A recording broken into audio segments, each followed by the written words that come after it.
Você está delirando, disse minha filha, até o médico revelar o que realmente colocaram no meu chá. Meu nome é Samuel Ferreira. Tenho 62 anos e durante quase toda a minha vida acreditei que construir uma família sólida e manter o caráter eram os pilares de uma vida digna. Herdei de meu avô e de meu pai não apenas uma empresa de logística bem-sucedida, mas também valores que sempre guiaram minhas escolhas: humildade, honestidade e amor incondicional pelos meus filhos. Hoje, enquanto conto essa história, ainda sinto um nó na garganta ao lembrar do dia em que tudo começou a desmoronar. E o pior de tudo, começou de uma forma tão sutil, tão silenciosa, que eu jamais imaginei que minha própria filha pudesse estar por trás disso. Se você está assistindo agora, deixe nos comentários de onde você está vendo esse vídeo e se inscreva no canal para não perder nada, porque o que vou contar aqui vai muito além do que qualquer um poderia imaginar. Era uma tarde quente de novembro em Campinas. O sol batia forte nos vidros da varanda e o jardim que Helena, minha falecida esposa, tanto amava, estava florido. As azaleias cor-de-rosa que ela plantou 5 anos atrás, pouco antes de partir, pareciam pulsar de vida. Eu estava ali, sentado na poltrona de balanço, olhando para aquelas flores e sentindo aquela solidão pesada que só quem perdeu o amor da vida conhece. 5 anos sem Helena.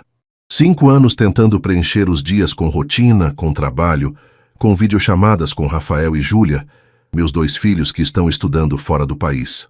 Rafael está no MIT, terminando o doutorado em engenharia aeroespacial. Júlia está em Coimbra, fazendo mestrado em medicina. Eu me orgulho tanto deles que às vezes dói, mas a distância também dói.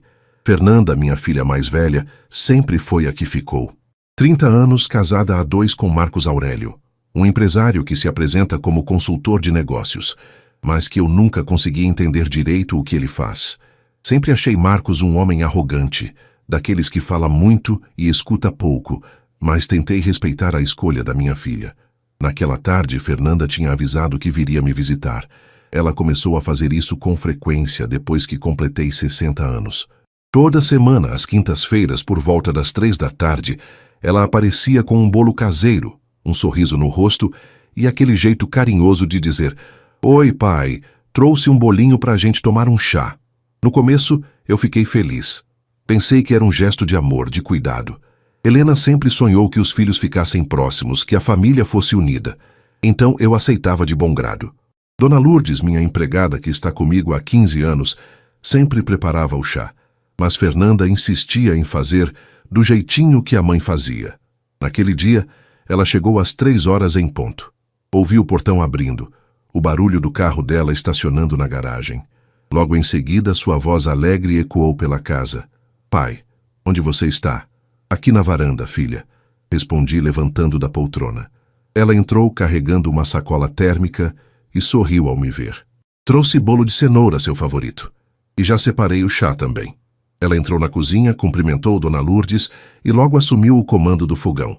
Enquanto a chaleira aquecia, Fernanda falava sobre o trabalho, sobre o trânsito, sobre coisas cotidianas. Eu a observava e por um momento senti um conforto que há muito não sentia. Era bom ter companhia. Era bom não estar sozinho. Minutos depois ela trouxe a bandeja. 2 xícaras de chá de camomila, 2 fatias generosas de bolo e aquele sorriso que me lembrava tanto a mãe dela. "Pronto, pai. Vamos aproveitar antes que esfrie." Sentamos na varanda. Eu peguei a xícara, senti o vapor subindo, o cheiro suave da camomila. Dei o primeiro gole. Estava quente, reconfortante. Fernanda me olhava com atenção, quase como se esperasse alguma reação. "Está gostoso, filha. Você faz igualzinho a sua mãe." Ela sorriu. Aprendi com a melhor. Conversamos por quase 1 hora. Falamos sobre Rafael e Júlia, sobre a empresa, sobre mudanças na cidade. Ela parecia interessada, presente. Quando terminou o chá, Fernanda se despediu com um beijo na testa e prometeu voltar na semana seguinte. Depois que ela foi embora, Dona Lourdes veio recolher as xícaras. Eu ainda estava na varanda, olhando o pôr do sol através das folhas da jabuticabeira. "O senhor está bem, seu Samuel?" Ela perguntou com aquele jeito cuidadoso dela. "Estou, Lourdes, só um pouco cansado." Ela assentiu, mas percebi que me olhou de um jeito diferente, como se quisesse dizer algo, mas não se atrevia. Naquela noite tive dificuldade para dormir. Senti uma tontura leve, nada alarmante, mas incômoda. Pensei que fosse cansaço, ou talvez a pressão alta, que sempre me dá trabalho. Tomei meu remédio de sempre e fui para a cama. Mas aí nas semanas seguintes, as coisas começaram a mudar. Toda quinta-feira, Fernanda aparecia, sempre com um bolo, sempre com o chá, e sempre insistindo para que eu tomasse tudo. Faz bem para o senhor, pai. A mamãe sempre dizia que chá de camomila acalma. E eu tomava, confiante, grato pela atenção. Só que depois de cada visita, algo estranho acontecia. Algumas horas depois, eu começava a sentir tonturas mais fortes. Minha visão ficava embaçada. Minhas mãos tremiam. Houve uma vez que levantei para pegar um copo de água na cozinha e tive que me segurar no batente da porta, porque senti que ia cair. Dona Lourdes estava sempre por perto, me observando. Ela começou a perguntar mais frequentemente se eu estava bem, se precisava de alguma coisa. Eu minimizava. Dizia que era a idade, que era pressão alta, que era normal. Mas não era normal. Teve um dia que acordei confuso, sem saber se era manhã ou tarde. Olhei para o relógio na parede e não consegui processar os números. Foi assustador. Pela primeira vez em anos, tive medo de estar ficando senil. Na quinta-feira seguinte, quando Fernanda chegou, resolvi comentar. Talvez ela soubesse o que estava acontecendo. Talvez pudesse me ajudar. Filha, tenho sentido umas tonturas estranhas depois que você vem me visitar. Será que é algo que estou comendo? Ela parou de mexer no bolo e me olhou com uma expressão que não consegui decifrar. Não era preocupação, era algo mais frio. Pai, o senhor está exagerando. Deve ser a pressão. Ou então é a idade mesmo. O senhor já tem 62 anos. Senti uma pontada no peito. Não pela idade, mas pelo tom. Era como se ela estivesse me dispensando, como se minha preocupação fosse irrelevante. Não, Fernanda, é sério. Eu sinto que tem algo errado.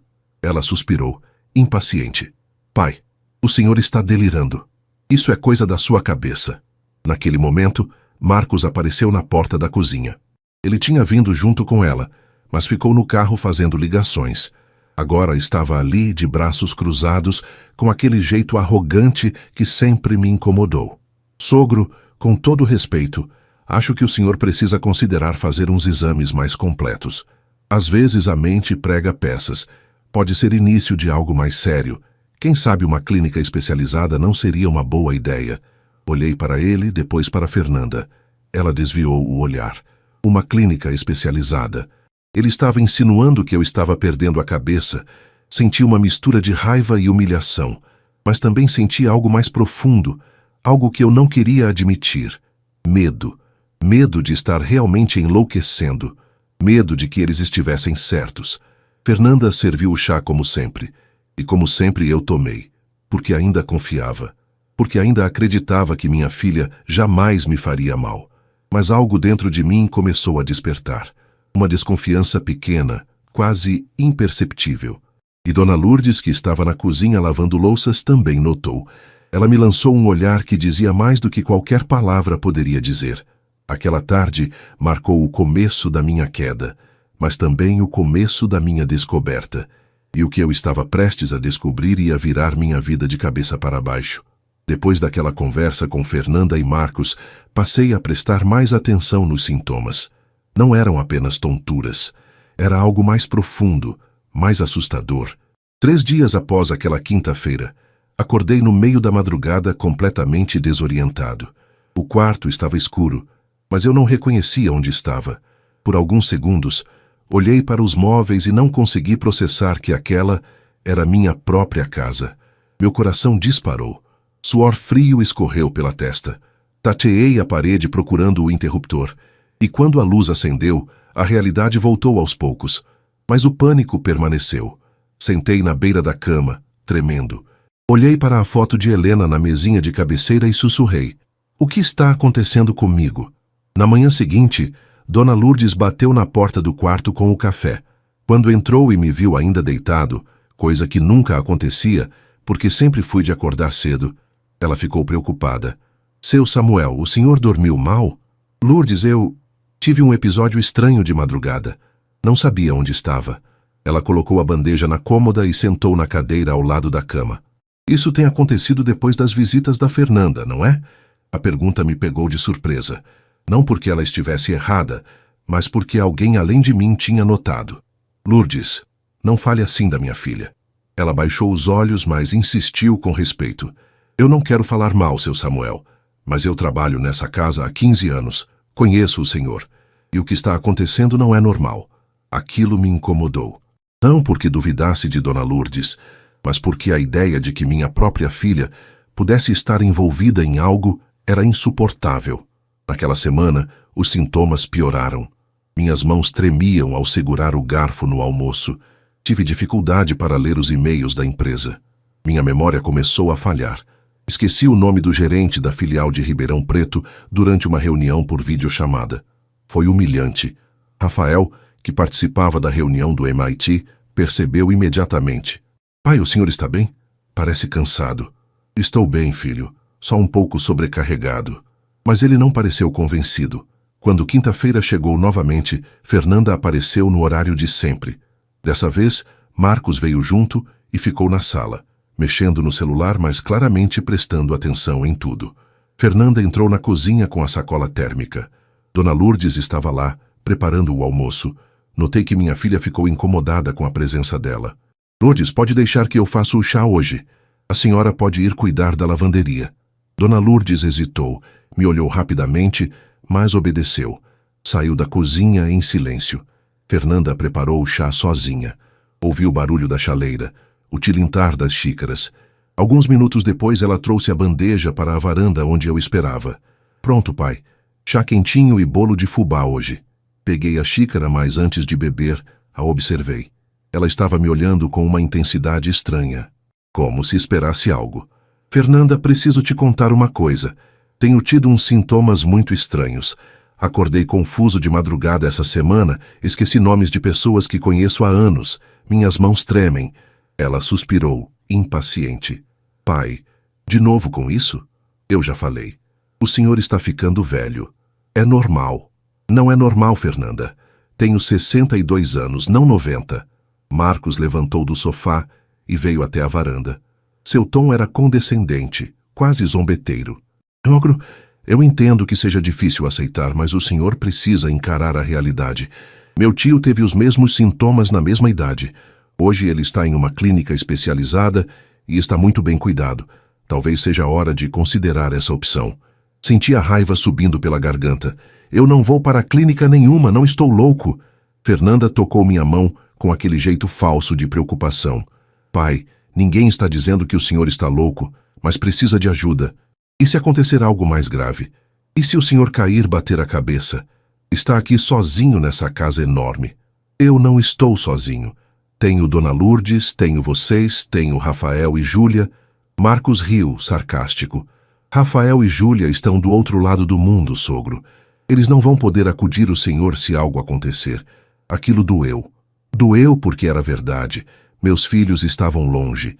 E a filha que estava perto estava me tratando como se eu fosse um estorvo. Bebi o chá em silêncio, com a garganta apertada. O gosto estava levemente amargo, mas atribuí isso ao meu estado emocional. Fernanda e Marcos ficaram mais alguns minutos, conversando sobre amenidades, mas a tensão no ar era palpável. Quando eles finalmente foram embora, senti um alívio misturado com tristeza. Voltei para a varanda e fiquei olhando o jardim, tentando acalmar a mente. Dona Lourdes apareceu pouco depois, recolhendo as xícaras. Ela pegou a minha, ainda com um pouco de chá no fundo, e a observou com atenção. Olhou para mim como se quisesse dizer algo, mas apenas balançou a cabeça e voltou para a cozinha. Naquela noite, por volta das 8 horas, comecei a sentir as tonturas de novo, mais fortes dessa vez. Levantei do sofá para ir ao banheiro e precisei me apoiar na parede. Minha visão ficou embaçada. Senti náuseas. Dona Lourdes estava passando pelo corredor e me viu cambaleando. Seu Samuel. Ela correu e me segurou pelo braço. Vou ligar para o Dr. Henrique. Não, Lourdes, não precisa. Vai passar. Não vai passar. O senhor está mal. Ela me ajudou a sentar no sofá e trouxe um copo de água. Fiquei ali, respirando fundo, tentando controlar o mal-estar. Aos poucos a tontura foi diminuindo, mas a fraqueza permaneceu. Dona Lourdes sentou ao meu lado, com os olhos marejados.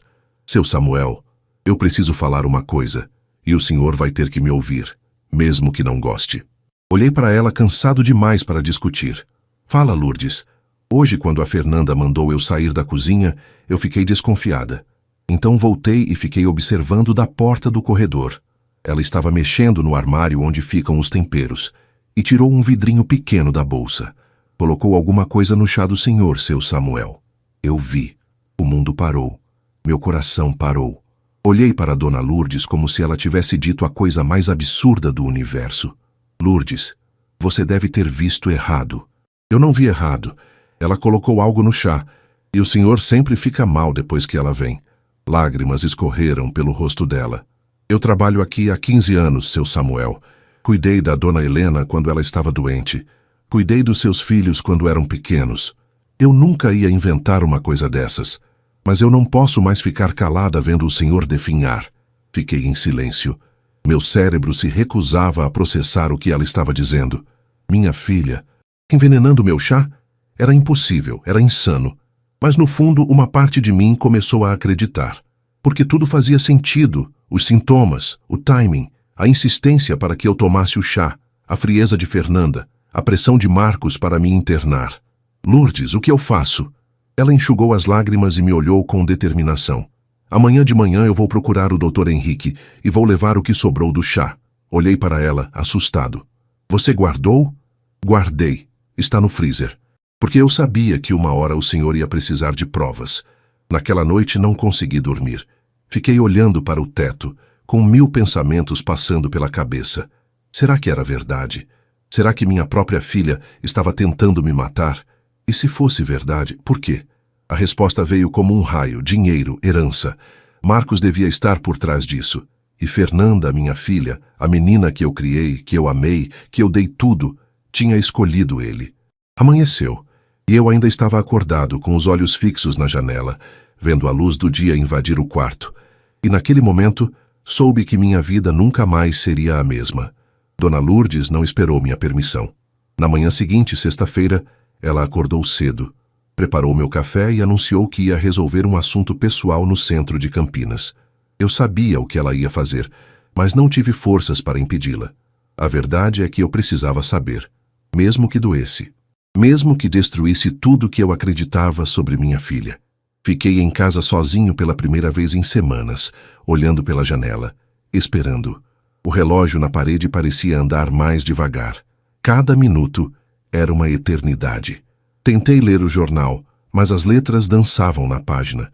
Tentei assistir televisão, mas não conseguia me concentrar.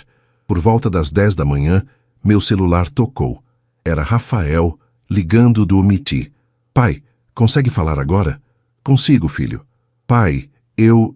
Fiquei preocupado depois da reunião da semana passada. O senhor não estava bem. E a Júlia também comentou que nas últimas videochamadas o senhor parecia confuso. Respirei fundo. Não queria preocupá-los, mas também não podia mais mentir. Rafael, eu tenho sentido uns sintomas estranhos.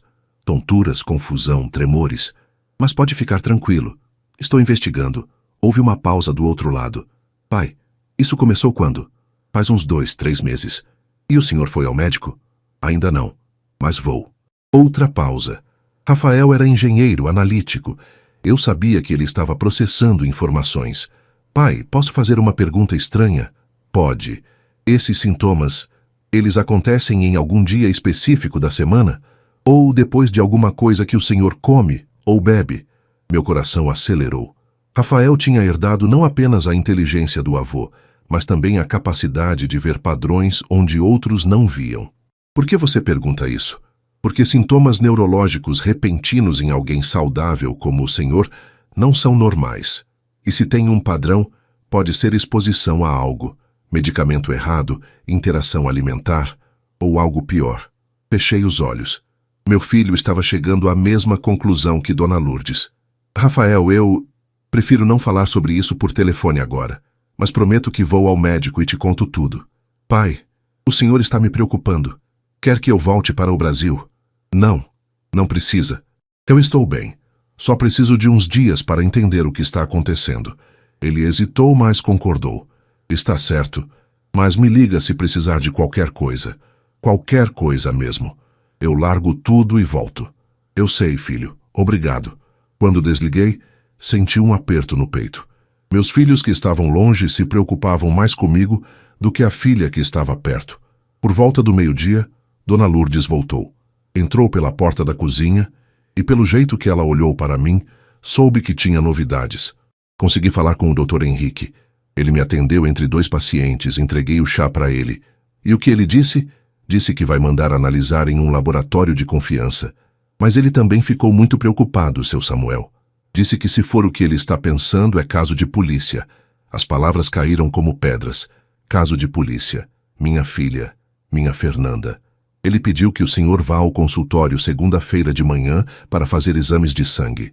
Precisa ver o que tem no organismo do senhor. Assenti sem forças para falar. Dona Lourdes se aproximou e colocou a mão no meu ombro. Seu Samuel, eu sei que o senhor não quer acreditar. Eu também não queria. Mas a gente precisa proteger o senhor. A dona Helena, onde quer que esteja, ia querer que eu cuidasse do senhor. E é isso que eu vou fazer. Lágrimas surgiram nos meus olhos. Dona Lourdes tinha razão. Helena teria feito o mesmo. O fim de semana foi o mais longo da minha vida. Sábado e domingo se arrastaram em silêncio. Não atendi ligações de Fernanda. Ela mandou mensagens perguntando se eu estava bem, dizendo que queria passar lá no domingo. Respondi que estava cansado e precisava descansar. Ela insistiu. Pai, estou preocupada. Quer que eu leve almoço? Respondi seco. Não precisa. Fiquei observando o jardim, as flores de Helena e tentando entender onde eu tinha errado, onde a educação falhou, onde o amor não foi suficiente. Na segunda-feira de manhã, Dona Lourdes me levou ao consultório do Dr. Henrique. Ele era meu amigo há mais de 20 anos. Foi ele quem cuidou de Helena nos últimos meses de vida. Ele conhecia minha família, conhecia Fernanda desde pequena. Quando entrei no consultório, ele me cumprimentou com um abraço apertado e um olhar sério. Samuel, senta aqui. Vou te examinar primeiro e depois conversamos. Ele mediu minha pressão, checou reflexos, fez perguntas sobre memória e coordenação motora. Anotava tudo em silêncio, com o senho franzido. Samuel, vou coletar sangue para análise toxicológica completa. Preciso ver exatamente o que tem no seu organismo. Henrique, você acha que é grave? Ele pousou a caneta e me olhou nos olhos. Se o que Dona Lourdes me disse for verdade, sim, é gravíssimo. E precisamos de provas concretas antes de dar qualquer passo. Quanto tempo até ter os resultados? Do sangue, uns 3 dias. Do chá, o laboratório prometeu para amanhã, porque eu pedi urgência. Saí do consultório com a sensação de estar vivendo um pesadelo. Voltei para casa e o resto do dia passou em névoa. Não conseguia comer, não conseguia pensar em outra coisa. Na terça-feira à tarde, meu celular tocou. Era Dr. Henrique. Samuel, preciso que você venha ao consultório agora. Tenho os resultados do chá. Meu coração quase saiu pela boca. É ruim? Vem aqui. Pessoalmente. Não quero falar por telefone. Dona Lourdes me levou de carro. O trânsito de Campinas estava intenso, mas eu mal percebia. Minha mente estava em outro lugar, preparando-se para o pior. Quando chegamos ao consultório, Dr. Henrique nos recebeu imediatamente. Ele fechou a porta, nos fez sentar e colocou um papel em cima da mesa. Era o laudo do laboratório. Samuel, o chá que Dona Lourdes me entregou continha 2 substâncias altamente perigosas, escopolamina em dose elevada e diazepam. A combinação dessas 2 drogas, especialmente para alguém com hipertensão como você, pode causar exatamente os sintomas que você descreveu. Tonturas, confusão mental, desorientação, tremores. Ele fez uma pausa, deixando a informação afundar. Se consumidas por tempo prolongado, essas substâncias podem causar AVC, parada cardíaca ou danos cerebrais irreversíveis. Samuel, alguém estava te envenenando. E não era acidental, era calculado. Dona Lourdes começou a chorar. Eu fiquei paralisado olhando para o laudo, incapaz de processar. Tem certeza? Absoluta. O laboratório confirmou. E mais. A dosagem estava alta o suficiente para ser letal a médio prazo. Você estava sendo envenenado aos poucos, de forma que parecesse deterioração natural. Senti uma náusea violenta. Levantei, corri até o banheiro do consultório e vomitei tudo. Meu corpo rejeitava não a comida, mas a verdade. Quando voltei, Dr. Henrique estava ao telefone. Desligou e me olhou. Samuel, acabei de ligar para um advogado amigo meu. Você precisa de orientação jurídica. E vou te falar com toda clareza. Isso é tentativa de homicídio. Você precisa registrar um boletim de ocorrência. Henrique, é minha filha. É sua filha que estava te matando, Samuel. Ele bateu a mão na mesa, algo que nunca tinha feito. Desculpa o tom, mas você precisa encarar a realidade. Se você não agir, ela vai continuar. E da próxima vez, pode ser tarde demais. Voltei para casa em choque. Dona Lourdes ficou em silêncio o caminho todo, mas antes de sair do carro ela me disse: Seu Samuel, a dona Helena jamais ia perdoar a gente se deixasse isso passar. O senhor sabe disso. Ela tinha razão. Helena era doce, mas era justa, e jamais aceitaria que alguém, nem mesmo a própria filha, fizesse isso impunemente. Entrei em casa, fui direto para o quarto, peguei o celular e liguei para Rafael. Pai? Aconteceu algo? Rafael, preciso que você e a Júlia voltem para o Brasil. Agora. O que houve? Respirei fundo. Seu pai estava sendo envenenado. E foi sua irmã quem fez isso. Silêncio do outro lado. Um silêncio pesado, incrédulo. Pai, o que o senhor está dizendo? Estou dizendo a verdade, Rafael. Tenho provas, laudos médicos, análises. Fernanda colocou veneno no meu chá durante meses. E eu preciso de vocês aqui. Eu pego o primeiro voo e vou avisar a Júlia. A gente vai estar aí em menos de 24 horas. Desliguei e sentei na beira da cama. Olhei para a foto de Helena e sussurrei. Me ajuda, amor, porque eu não sei se vou ter forças para o que vem pela frente. Rafael não esperou 24 horas. Ele ligou de volta meia hora depois, dessa vez em videochamada. Quando a imagem dele apareceu na tela, vi o rosto do meu filho carregado de preocupação e raiva contida. Pai, conta tudo. Do começo. Respirei fundo e comecei. Contei sobre as visitas de Fernanda, sobre os chás, sobre os sintomas progressivos. Contei sobre a desconfiança de Dona Lourdes, sobre o laudo do laboratório, sobre as substâncias encontradas. Rafael ouvia em silêncio, os olhos fixos na tela, processando cada palavra. Quando terminei, ele passou a mão pelo rosto, visivelmente abalado. Pai, o Marcos está envolvido nisso, tenho certeza. Eu também penso a mesma coisa, filho. Nos últimos meses, eu comecei a pesquisar sobre ele, só por curiosidade. Esse homem não é o que parece.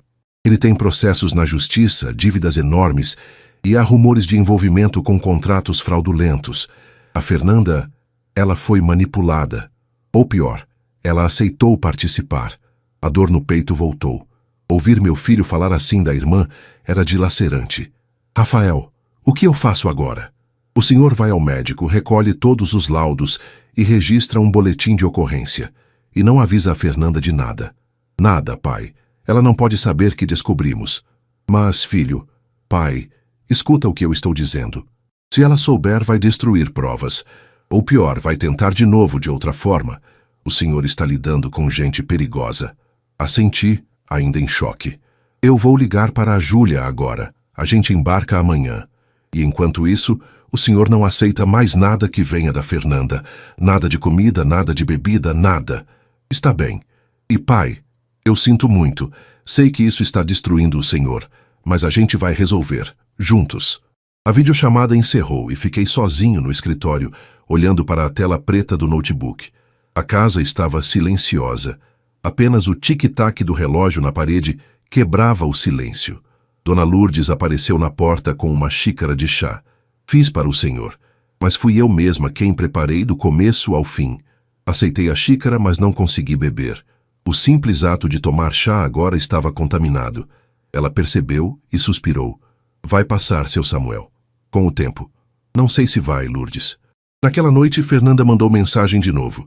Pai, por que está me evitando? Aconteceu alguma coisa? Estou preocupada. Olhei para a mensagem por longos minutos. Parte de mim queria confrontá-la imediatamente, gritar, exigir explicações. Mas outra parte, a parte racional que Rafael tinha acordado, sabia que precisava esperar. Precisava de mais provas. Precisava estar preparado. Respondi. Estou bem, filha. Só cansado. Conversamos em breve. Ela respondeu rápido. Vou aí quinta-feira como sempre, beijo. Senti um frio na espinha. Quinta-feira, o dia do chá. Ela ainda planejava continuar.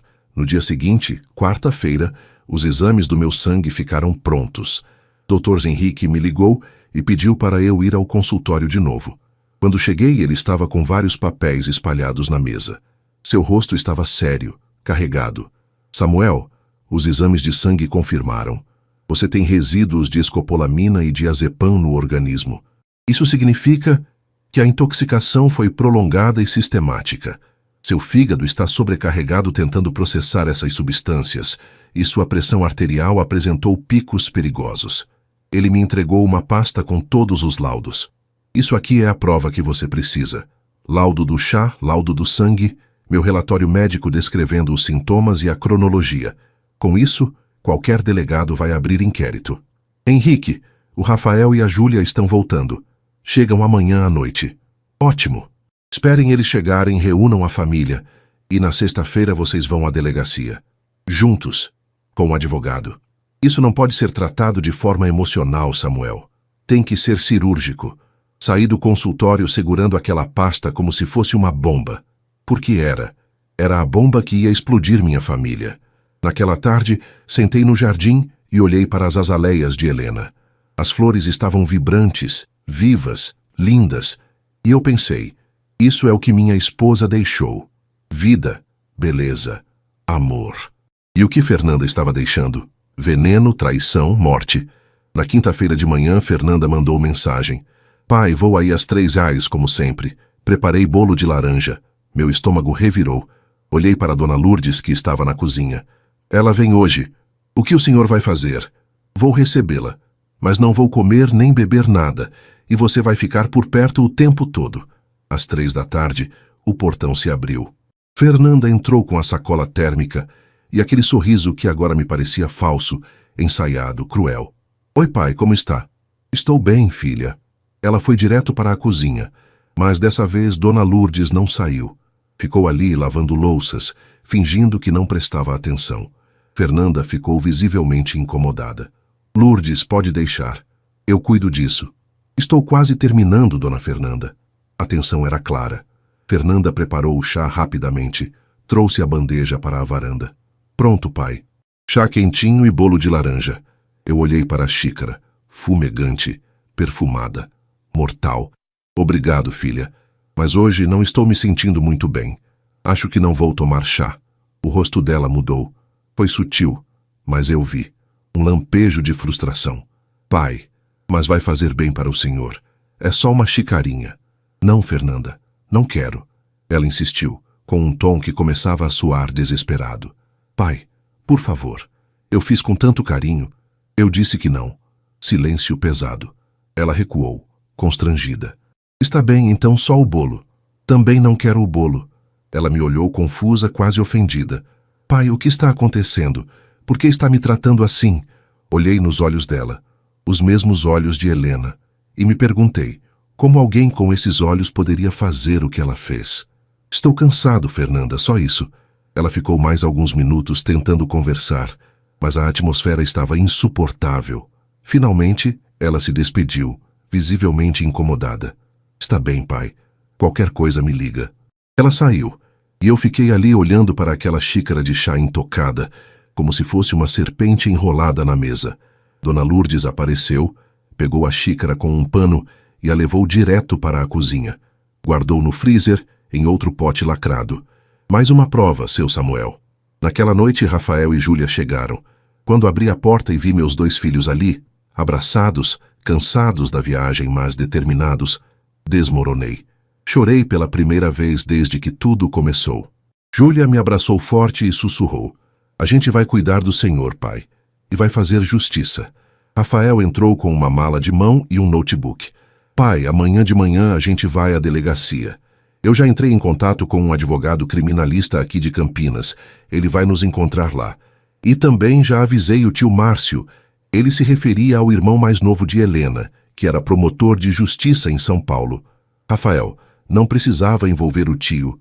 Precisava sim, pai. A gente vai fazer isso do jeito certo, com toda a força da lei. Naquela noite, os 3 ficamos na sala conversando até tarde. Júlia, com sua sensibilidade de futura médica, tentava entender como Fernanda tinha chegado a esse ponto.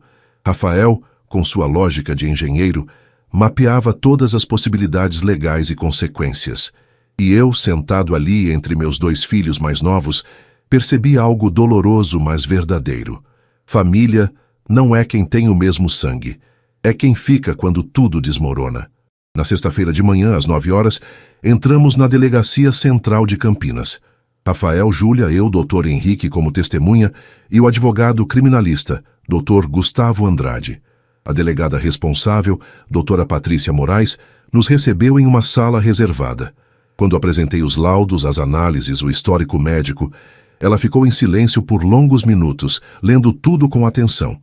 Finalmente, ela levantou os olhos e disse: Sr. Samuel, isso é grave, muito grave. Vou abrir inquérito imediatamente por tentativa de homicídio qualificado. Vou precisar intimar sua filha e o genro para prestarem depoimento. E vou solicitar busca e apreensão na residência deles para procurar as substâncias. Rafael se inclinou para a frente. Doutora, há risco de destruição de provas? Por isso vou pedir a busca ainda hoje. E dependendo do que encontrarmos, pode haver prisão preventiva. Meu coração disparou. Prisão. Minha filha presa. Doutor. Gustavo, o advogado, complementou. Delegada, meu cliente também gostaria de solicitar medida protetiva impedindo a filha e o genro de se aproximarem dele. Concedido. Vou encaminhar ao juiz ainda hoje. Quando saímos da delegacia, a realidade caiu sobre mim como uma tonelada de tijolos. Não tinha mais volta. A engrenagem da justiça estava em movimento. E minha família, como eu a conhecia, tinha acabado. Voltamos para casa em silêncio. Rafael dirigia. Júlia estava ao meu lado no banco de trás segurando minha mão. Ninguém falava, mas todos sabíamos o que estava por vir. Quando chegamos, Dona Lourdes tinha preparado almoço, mas ninguém tinha fome. Sentamos na sala e Rafael abriu o notebook. Pai, agora precisamos nos preparar. A delegada vai intimar a Fernanda provavelmente ainda hoje ou amanhã. Quando isso acontecer, ela vai saber que descobrimos. E as coisas vão ficar feias.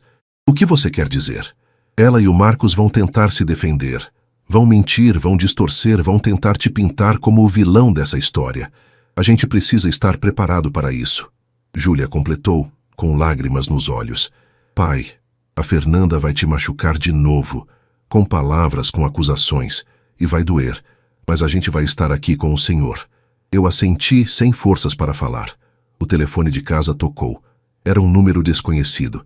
Rafael atendeu, colocou no viva voz. Alô? Aqui é da Delegacia Central. Estou falando com a residência do Sr. Samuel Ferreira? Sim. Por favor, informem ao Sr. Samuel que a busca e apreensão foi realizada na residência da filha dele, Fernanda Ferreira, há 1 hora. Encontramos frascos de escopolamina e diazepam escondidos no armário do quarto. A senhora Fernanda e o Sr. Marcos Aurélio foram conduzidos à delegacia para prestar depoimento. Meu mundo girou. Rafael agradeceu e desligou. Acharam as drogas. Isso é prova definitiva, pai. 2 horas depois, meu celular tocou. Era Fernanda, não atendi, ela ligou de novo, e de novo, e de novo. 17 chamadas perdidas. Então vieram as mensagens. Pai, pelo amor de Deus, atende o telefone. Pai, eu preciso falar com o senhor. Pai, isso é um mal-entendido. Pai, por favor. Júlia pegou meu celular e desligou. Não responde, pai. Deixa o advogado lidar com isso. Mas eu não conseguia parar de olhar para aquelas mensagens. Minha filha desesperada, implorando. E mesmo sabendo o que ela tinha feito, doía. No dia seguinte, sábado, Dr. Gustavo me ligou. Sr. Samuel, tenho novidades. Marcos Aurélio foi preso preventivamente. A juíza entendeu que há risco de reincidência e fuga, já que ele possui passaporte e recursos. Fernanda foi liberada, mas com medida cautelar, tornozeleira eletrônica e proibição de sair de Campinas. E agora? Agora eles vão tentar negociar. O advogado deles já entrou em contato comigo, propondo um acordo. Querem conversar com o senhor. Eu não quero ver ela. Eu entendo. Mas, legalmente, pode ser interessante ouvir o que tem a dizer. Sempre com minha presença, claro. Rafael, que estava ouvindo, balançou a cabeça. Pai, não precisa fazer isso. Não, Rafael. Eu quero ouvir. Quero olhar nos olhos dela e ouvir o que ela tem a dizer. No domingo à tarde, Dr. Gustavo organizou uma reunião no escritório dele no centro de Campinas. Eu, Rafael, Júlia e o advogado de um lado da mesa. Fernanda e o advogado dela, Dr. Roberto Lima, do outro. Quando Fernanda entrou na sala, quase não a reconheci. Estava pálida, magra, com olheiras profundas. O cabelo estava preso de qualquer jeito. Ela olhou para mim e começou a chorar imediatamente. Pai, Dr. Gustavo levantou a mão. Senhora Fernanda, vamos manter o profissionalismo. O senhor tem algo a declarar? O advogado dela, Dr. Roberto, limpou a garganta. Minha cliente gostaria de esclarecer os fatos. Ela reconhece que cometeu um erro grave, mas alega que foi coagida pelo marido, Marcos Aurélio. Fernanda soluçava. Pai, foi o Marcos. Ele que planejou tudo. Ele disse que a gente precisava do dinheiro, que estávamos afundados em dívidas, que se o senhor morresse de forma natural, ninguém desconfiaria. Senti uma onda de náusea. E você aceitou? Eu estava com medo dele, pai. Ele me ameaçava. Dizia que se eu não fizesse, ele ia me deixar, ia me destruir. Rafael bateu a mão na mesa. Você colocou veneno no chá do nosso pai, Fernanda. Dezenas de vezes. Você viu ele definhando e continuou. Ela chorava descontroladamente.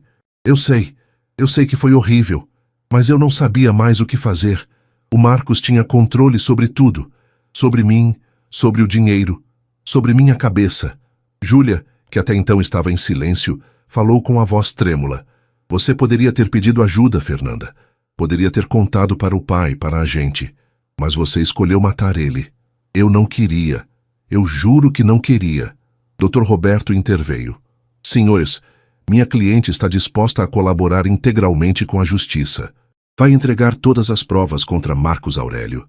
Mensagens, gravações, transferências bancárias. Ela quer um acordo de delação premiada. Dr. Gustavo me olhou. Senhor Samuel, a decisão é sua. Se ela colaborar, a pena dela pode ser reduzida significativamente. Olhei para Fernanda, minha filha, a menina que eu carreguei no colo, que eu ensinei a andar, que eu vi crescer, casar, sorrir. E agora ela estava ali, implorando por clemência depois de tentar me matar. Fernanda, eu tenho uma pergunta. Ela levantou os olhos vermelhos. Fala, pai. Em algum momento, enquanto você colocava veneno no meu chá, você pensou na sua mãe? Pensou no que ela diria se soubesse o que você estava fazendo? O silêncio foi ensurdecedor. Fernanda baixou a cabeça e chorou ainda mais. Eu pensei, pai. Todo dia eu pensava. E eu sabia que ela nunca ia me perdoar. Ela não ia. E eu também não vou. Levantei da cadeira. Doutor Gustavo, eu aceito a delação. Que ela colabore, que entregue tudo sobre o Marcos. Mas eu não quero mais ver essa mulher na minha frente. Ela não é mais minha filha. Fernanda gritou, pai, por favor. Mas eu já estava saindo da sala com Rafael e Júlia me acompanhando. Ouvi o choro dela ecoando pelo corredor e pela primeira vez desde que tudo começou, não senti pena. Senti alívio, porque finalmente eu tinha fechado a porta para quem tentou me destruir, mesmo que fosse minha própria filha. Voltamos para casa após aquela reunião devastadora. Eu estava exausto, física e emocionalmente. Rafael e Júlia me ajudaram a entrar, cada um segurando um dos meus braços, como se eu fosse um homem muito mais velho do que realmente era. Dona Lourdes nos esperava na sala. Quando ela me viu, seu rosto se encheu de preocupação. Seu Samuel, como foi? Foi difícil, Lourdes. Ela preparou um chá. Dessa vez eu sabia que podia confiar. E sentamos os 4 na sala. Júlia me cobriu com uma manta, mesmo não estando frio. Era o gesto de cuidado que eu precisava. Lourdes, comecei, eu nunca vou esquecer o que você fez. Se não fosse pela sua coragem, eu provavelmente não estaria vivo agora. Ela enxugou as lágrimas com a ponta do avental. Seu Samuel, eu quase não tive coragem. Foram dias pensando, e se eu estiver errada? E se eu criar um problema na família sem motivo? Mas aí eu lembrava da dona Helena. Ela sempre me dizia, Lourdes, olha pelo meu Samuel quando eu não estiver mais aqui. A voz dela falhou, e eu prometi para ela. No último dia, quando ela estava na cama do hospital, ela segurou minha mão e disse, cuida dele para mim. Como eu ia quebrar uma promessa dessa? Rafael se levantou e abraçou Dona Lourdes. A senhora salvou nosso pai, e a gente nunca vai esquecer disso. Júlia se juntou ao abraço, e eu os observava dali, percebendo algo fundamental. Família verdadeira não é definida por sangue, é definida por lealdade, amor e coragem para fazer o que é certo, mesmo quando é difícil. Naquela noite, Dr. Gustavo ligou com mais informações. Sr. Samuel, Fernanda assinou o termo de colaboração. Ela entregou prints de conversas com Marcos, áudios onde ele dá instruções sobre as dosagens e extratos bancários mostrando que ele estava sendo pressionado por agiotas. É um material robusto. O Ministério Público está montando um caso sólido. E quanto tempo vai levar? O processo penal pode levar de 1 a 2 anos, mas com as provas que temos, a condenação é certa. Marcos deve pegar entre 10 e 15 anos. Fernanda, com a delação, deve ficar entre 3 e 5, em regime semiaberto. Desliguei o telefone e olhei para o teto. 1 a 2 anos. Tempo suficiente para o corpo se recuperar do envenenamento. Mas e a alma? Quanto tempo levaria para curar as feridas que minha própria filha tinha aberto? Nos dias seguintes, a história vazou para a imprensa local. Empresário é envenenado pela própria filha em Campinas. Era a manchete do jornal. Meu telefone não parava de tocar. Repórteres conhecidos, gente que eu não via há anos querendo saber detalhes. Rafael assumiu o controle. Fez um comunicado oficial, explicando que a família estava colaborando com a justiça e pedindo privacidade. Ele também cuidou da empresa, assumindo temporariamente a presidência enquanto eu me recuperava. Júlia, com seu olhar clínico, acompanhava minha saúde de perto. Ela fez questão de ir comigo a todas as consultas com o doutor. Henrique anotava tudo, fazia perguntas técnicas sobre a desintoxicação do meu organismo. Pai, o senhor vai se recuperar completamente, ela me disse uma tarde, enquanto caminhávamos pelo jardim. O fígado está respondendo bem, a pressão está estabilizando. Fisicamente, em alguns meses, o senhor estará 100%. E emocionalmente? Ela segurou minha mão. Isso vai levar mais tempo, mas a gente vai estar aqui. Sempre. Uma semana depois da delação, Dona Lourdes me chamou na cozinha. Ela estava organizando algumas caixas. Seu Samuel, preciso mostrar uma coisa. Ela abriu uma gaveta e tirou um caderno antigo de capa dura azul. Eu anotei tudo, desde a primeira vez que desconfiei. Datas, horários, comportamentos estranhos da Fernanda, os sintomas do senhor. Está tudo aqui. Folheei o caderno. A letra caprichada de Dona Lourdes detalhava cada visita, cada reação minha, cada observação dela. Era um diário completo da minha intoxicação. Lourdes, por que você fez isso? Porque eu sabia que se um dia a verdade viesse à tona, a gente ia precisar de provas. E também porque eu precisava ter certeza. Não ia acusar a filha do senhor sem ter certeza absoluta. Entreguei o caderno para Rafael. Isso é ouro, Lourdes. Isso mostra premeditação, padrão, consistência. O advogado vai adorar. Naquela tarde, enquanto Rafael fotografava cada página do caderno para enviar ao Dr. Gustavo, Dona Lourdes sentou ao meu lado no jardim. Seu Samuel, posso fazer uma pergunta? Claro, Lourdes. O senhor acha que um dia vai conseguir perdoar a Fernanda? Suspirei fundo, olhando para as azaleias de Helena. Lourdes, perdão não significa esquecer. Não significa aceitar de volta. Não significa agir como se nada tivesse acontecido. Talvez um dia, quando a dor diminuir, eu consiga perdoar no meu coração, por mim, para não carregar mais esse peso. Mas isso não muda o fato de que ela fez uma escolha. E escolhas têm consequências. Ela assentiu, pensativa. A dona Helena era sábia. Ela sempre dizia que a gente ensina mais com nossas ações do que com nossas palavras. É verdade. E agora, a ação que eu preciso ter é mostrar que caráter e dignidade não se negociam. Nem por sangue, nem por história, nem por nada. Naquela noite, antes de dormir, entrei no quarto que tinha sido de Fernanda quando ela era adolescente. Não mexia ali há anos. A cama estava com o mesmo lençol. As prateleiras tinham os mesmos livros. Os pôsteres de bandas antigas ainda estavam na parede. Sentei na cama e peguei um álbum de fotos que estava no criado mudo. Foto da Fernanda com 5 anos, sorrindo com os dentes de leite faltando. Foto dela na formatura do ensino médio, abraçada comigo e Helena. Foto do casamento dela, onde eu a conduzi até o altar, orgulhoso. Onde foi que eu errei? Onde a educação falhou? Ou seria que algumas pessoas simplesmente escolhem o caminho errado, não importa o que os pais façam? Fechei o álbum e o coloquei de volta. Apaguei a luz e fechei a porta daquele quarto. Simbolicamente, estava fechando aquele capítulo da minha vida. Rafael bateu na porta do meu quarto minutos depois. Pai, não consegue dormir? Não muito. Ele entrou e sentou na poltrona ao lado da cama. Pai, eu sei que o senhor está sofrendo. Mas eu preciso que o senhor saiba uma coisa. A culpa não é sua. O senhor foi um pai presente, amoroso, justo. O que a Fernanda fez foi escolha dela. Influenciada pelo Marcos, sim, mas escolha dela.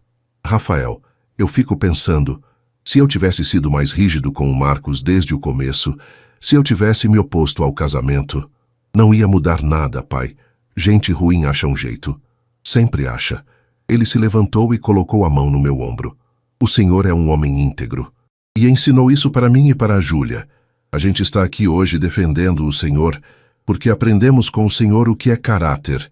A Fernanda, ela escolheu outro caminho. Mas não foi culpa do senhor. Depois que Rafael saiu, finalmente consegui dormir. E pela primeira vez em semanas dormi sem pesadelos. Na manhã seguinte, Dona Lourdes preparou o café e anunciou: hoje a gente vai fazer uma limpeza na casa. Jogar fora tudo que lembra energia ruim. A Dona Helena sempre dizia que casa limpa é alma limpa. E foi exatamente o que fizemos. Rafael, Júlia, Dona Lourdes e eu passamos o dia inteiro limpando, organizando, jogando fora coisas velhas. Era terapêutico. Quando chegamos na cozinha, Dona Lourdes pegou todas as xícaras de chá e as colocou em uma caixa. Essas aqui a gente doa. O senhor não precisa mais ver essas xícaras todo dia. Concordei. Era hora de recomeçar. Sem veneno, sem traição, sem falsidade. Enquanto organizávamos a despensa, encontrei um vidro velho de temperos que Helena tinha deixado. Tinha um bilhete grudado. Samuel, quando você usar isso, lembre que fiz com amor. Segurei aquele vidro e senti as lágrimas virem. Saudade doía. Mas era uma dor limpa, honesta. Não era a dor suja da traição. A senhora faria o que eu estou fazendo, Helena? Sussurrei para o nada. A senhora ia perdoar? Não tive resposta. Mas no fundo, eu sabia.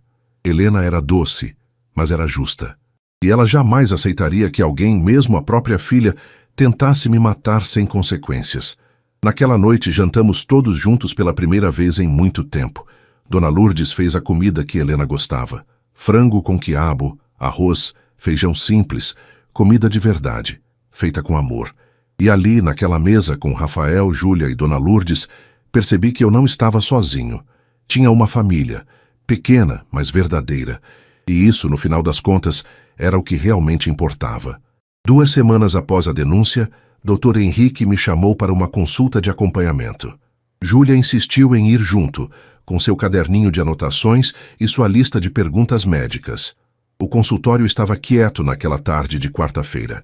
A secretária nos recebeu com um sorriso gentil e nos levou direto para a sala do doutor. Dr. Henrique estava revisando meus exames mais recentes no computador.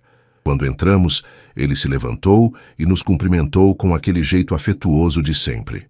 Samuel, Júlia, sentem-se, por favor. Ele abriu uma pasta com vários laudos impressos.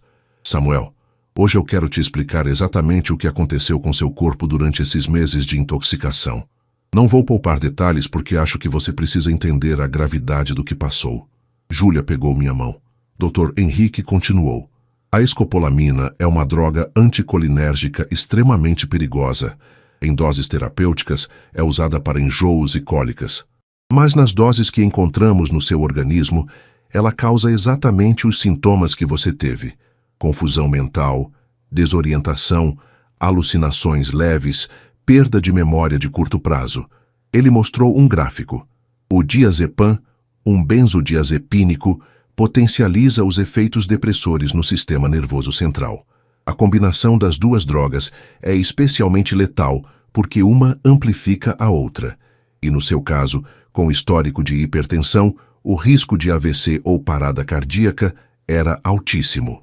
Júlia anotava tudo, mas seus olhos estavam marejados. Dr. Henrique, quanto tempo mais meu pai teria se não tivéssemos descoberto? O médico suspirou fundo. Júlia, sendo honesto, no máximo 2 meses. Os exames mostram que o fígado dele estava começando a entrar em falência. A pressão arterial tinha picos de 19/12. O cérebro mostrava sinais iniciais de dano neurológico. Se continuasse por mais algumas semanas, não teríamos como reverter. Senti um frio na espinha. 2 meses. Fernanda estava há 2 meses de me matar. Mas agora, Samuel, a boa notícia é que você está respondendo muito bem ao tratamento. O fígado está se regenerando, a pressão está controlada, os exames neurológicos mostram melhora significativa. Você vai se recuperar completamente, mas vai levar de 6 meses a 1 ano. E as sequelas? Perguntei. Mínimas. Pode ter alguns lapsos de memória ocasionais, nada grave, e precisa evitar estresse extremo pelos próximos meses. O sistema nervoso ainda está se recuperando. Júlia limpou as lágrimas. Doutor, meu pai pode continuar trabalhando? Pode, mas gradualmente. Não pode se sobrecarregar e precisa vir aqui a cada 2 semanas para acompanhamento. Saímos do consultório com uma mistura de alívio e revolta. Alívio por saber que eu ia me recuperar. Revolta por saber o quão perto eu estive da morte. No carro, Júlia explodiu. Pai, ela quase te matou. 2 meses. Se a dona Lourdes não tivesse desconfiado... Eu sei, filha. Eu sei. Como alguém faz isso? Como alguém olha para o próprio pai definhando e continua colocando veneno no chá dele? Não tive resposta. Porque não existia resposta que fizesse sentido. Quando chegamos em casa, Rafael estava na varanda, ao telefone. Quando ele nos viu, desligou rapidamente. Pai, era o Dr. Gustavo. O julgamento de Marcos foi marcado. Vai ser daqui a 4 meses. E a Fernanda vai testemunhar contra ele. Ela vai ter que me ver lá? Sim, você é a vítima. Vai ter que depor. A ideia de ver Fernanda novamente me deixou nauseado, mas eu sabia que era necessário. Naquela noite, enquanto jantávamos, Dona Lourdes comentou. Seu Samuel, hoje mais cedo a vizinha, Dona Marta, me parou na rua. Disse que viu a notícia no jornal e que está orando pelo Senhor. Metade da cidade deve estar comentando, Lourdes. Estão, mas saiba que a maioria está do lado do Senhor. As pessoas entendem. Sabem que o Senhor é um homem de bem. Rafael completou. Pai, no escritório, os funcionários fizeram uma vaquinha e compraram uma cesta de frutas para o Senhor. Disseram que admiram sua coragem de ir até o fim. Aquilo me tocou. Em meio a tanta dor, havia humanidade. Havia pessoas boas. 2 dias depois recebi uma ligação inesperada. Era o advogado de Fernanda, Dr. Roberto Lima.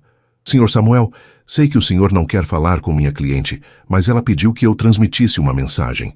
Estou ouvindo. Ela disse, pai, eu sei que não tenho direito de pedir nada, mas por favor cuide da sua saúde.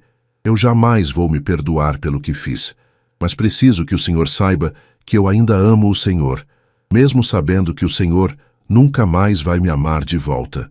Desliguei sem responder. Rafael, que ouviu a conversa, perguntou, pai, o que o senhor sentiu? Nada, Rafael. Absolutamente nada. E era verdade. O coração estava cauterizado. Não havia mais espaço para Fernanda ali. Nas semanas seguintes, minha recuperação física acelerou. Voltei a caminhar no jardim todas as manhãs. Voltei a ler os relatórios da empresa. Voltei a ter apetite. Meu corpo estava se curando. Mas à noite, quando a casa ficava silenciosa, eu ainda acordava com pesadelos. Sonhava que estava tomando o chá e não conseguia parar. Sonhava que Fernanda ria enquanto eu caía. Sonhava com Helena me perguntando por que eu não tinha protegido nossa filha de se tornar uma assassina. Júlia percebeu e sugeriu que eu fizesse terapia. Pai, o corpo está se recuperando, mas a mente também precisa de cuidado. Comecei a ir em um psicólogo, Dr. Tomás, recomendado por Dr. Henrique. Nas sessões, falava sobre a traição, sobre a dor, sobre a culpa de não ter percebido antes. Samuel, ele me disse em uma sessão, você não tinha como saber. Pessoas manipuladoras são especialistas em esconder suas intenções. Você confiou porque era seu papel de pai confiar. Isso não é fraqueza. É humanidade. Aquelas palavras aliviaram um pouco o peso que eu carregava. 1 mês após a denúncia, Dr. Gustavo me ligou com novidades. Senhor Samuel, encontramos mais provas. Marcos tinha um plano detalhado. Ele pretendia que sua morte parecesse natural. Depois pressionaria Fernanda a assinar procuração para acessar suas contas e finalmente liquidaria parte das ações da empresa para pagar as dívidas dele. Ou seja, era premeditado desde o começo. Exatamente. E tem mais. Encontramos conversas dele com um agente funerário orçando serviço de cremação. Isso foi há 2 meses, Samuel. Ele já estava planejando seu funeral. Sentiu um ódio que nunca tinha sentido antes. Aquele homem não era apenas criminoso. Era monstro. Doutor Gustavo, eu quero o máximo que a lei permite para ele. E é o que vamos conseguir. Com essas provas, ele não sai por menos de 15 anos. Naquela noite, contei para Rafael e Júlia sobre as novas descobertas. Júlia chorou. Rafael socou a parede. Esse desgraçado merece apodrecer na cadeia. E vai, eu disse com uma firmeza que eu não sabia que tinha. Vai pagar por cada dia que me roubou, por cada tontura, por cada medo, por cada momento de confusão. Vai pagar caro. Dona Lourdes, que ouviu tudo da cozinha, veio até a sala. Seu Samuel, a justiça de Deus é perfeita, e a dos homens, quando feita direito, também pode ser. O Senhor está fazendo a coisa certa. E pela primeira vez desde que tudo começou, acreditei plenamente nisso. Estava fazendo a coisa certa, não por vingança, mas por justiça, porque caráter e dignidade não se negociam, e quem tenta destruir alguém precisa enfrentar as consequências. 6 semanas após a denúncia, a casa em Campinas respirava uma rotina nova. Rafael tinha assumido oficialmente a vice-presidência da empresa e trabalhava do escritório que montamos em um dos quartos. Júlia decidiu adiar o retorno para Portugal por tempo indeterminado, conseguindo transferência para concluir o mestrado na Unicamp. E Dona Lourdes, que sempre foi mais que empregada, agora era oficialmente parte da família. Era uma quinta-feira, ironicamente o mesmo dia em que Fernanda costumava aparecer com seus chás envenenados. Mas agora, às 3 da tarde, eu estava no jardim podando as azaleias ao lado de Júlia, enquanto Rafael lia relatórios na varanda. O portão se abriu. Não era Fernanda. Era o tio Márcio, irmão de Helena e promotor de justiça em São Paulo. Ele tinha ligado mais cedo avisando que precisava falar comigo pessoalmente.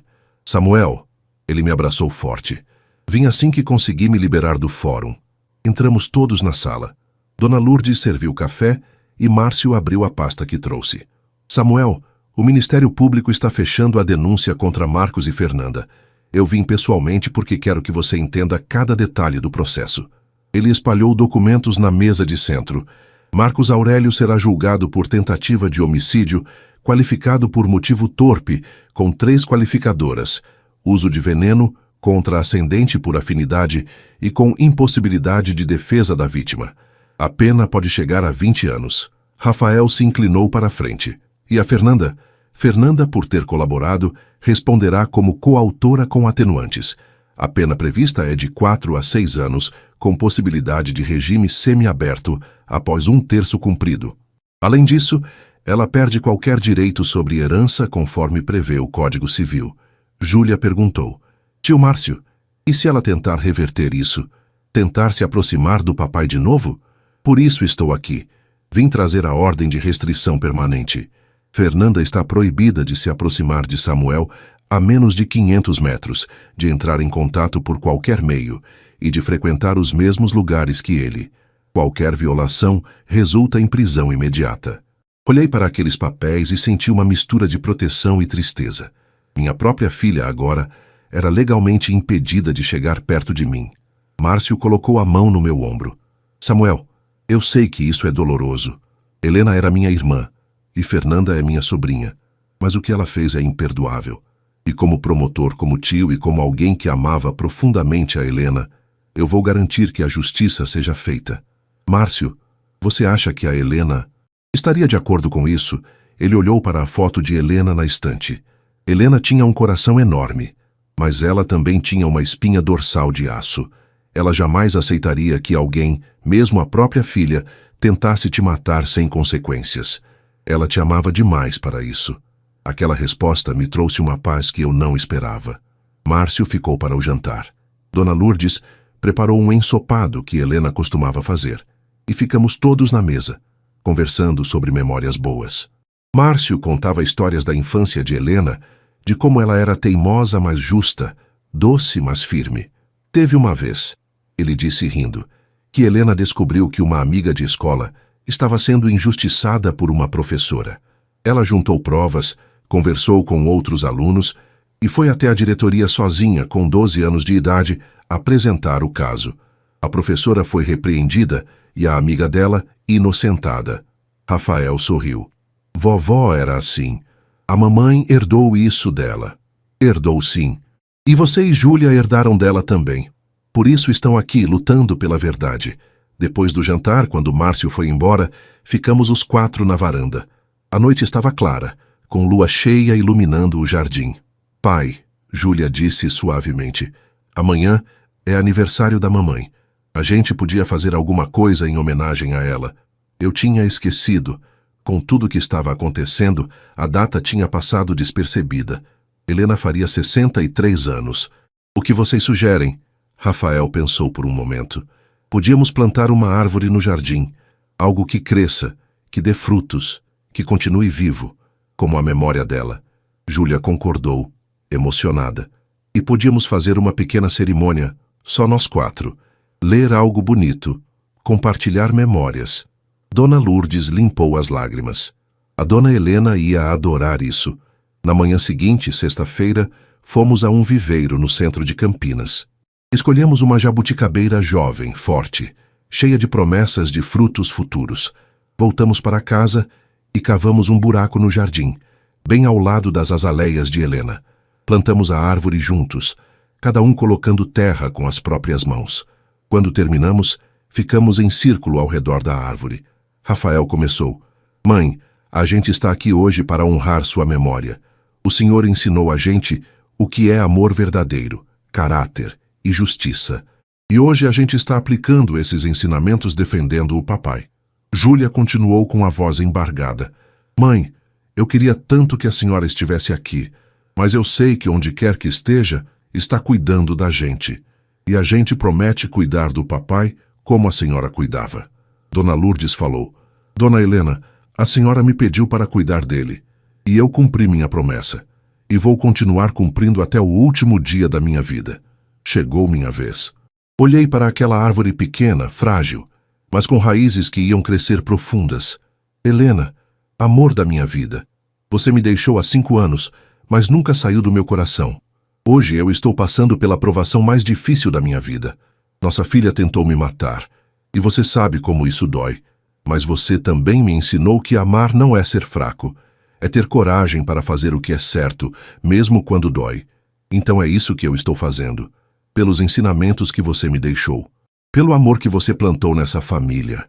E pela certeza de que lá onde você está orgulhosa de mim.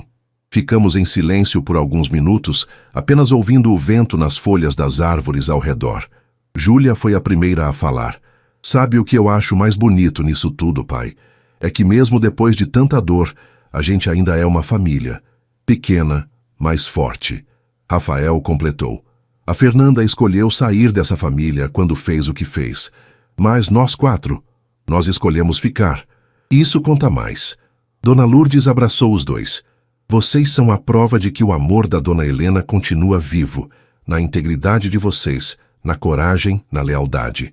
Passamos o resto do dia juntos. Almoçamos o prato favorito de Helena, ouvimos as músicas que ela gostava, folheamos álbuns de fotos antigas. Era um dia de celebração, não de luto. À tarde, o telefone de casa tocou. Era Dr. Gustavo. Senhor Samuel, tenho uma notícia. Marcos tentou fazer um acordo de delação também, oferecendo informações sobre outros crimes que cometeu. Mas o juiz negou. Disse que ele não tem credibilidade e que as provas contra ele já são suficientes. Então ele vai a julgamento sem nenhuma atenuante? Exatamente. E tem mais.